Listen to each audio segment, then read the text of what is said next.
Iraqi forces hitting ISIL front lines as they try to push its fighters from western Mosul. They've been able to secure villages on their way to taking the airport.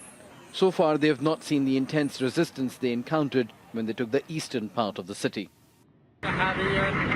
We are standing in front of the power station of Lazaka village. The federal police are headed to Mosul and then Tel Afar, and our spirits are high. From the west, Shia militias known as the Popular Mobilization Forces are moving in, but their orders are to stay out of Mosul city.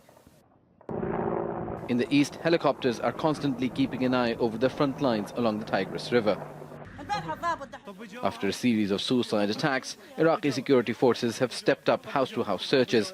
They say raids like these are an important part of the operation to completely secure eastern Mosul. These men were questioned for being suspected ISIL sympathizers.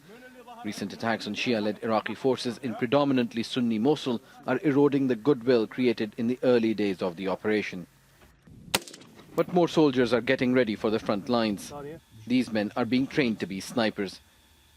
They're being taught how to make sure their weapons are calibrated for optimal performance. It's a meticulous routine. Just beyond these targets is the riverbank which separates government-controlled east from ISIL-held western Mosul.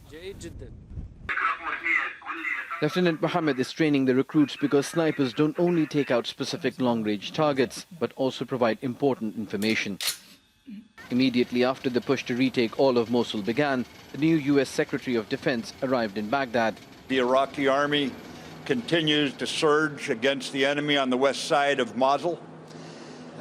Despite the casualties they've taken, this is an army that's learned to fight in the middle of a real tough battle. The U.S. Defense Secretary had to explain his president's remarks about Iraq, that his country does not want to take anyone's oil, and they will not leave behind the Iraqis who helped U.S. troops after the 2003 invasion. Both sides know that this partnership has been critical in taking areas from ISIL, and it will be needed to push the group out of Mosul. Osama Bin Javaid, Al Jazeera, Northern Iraq.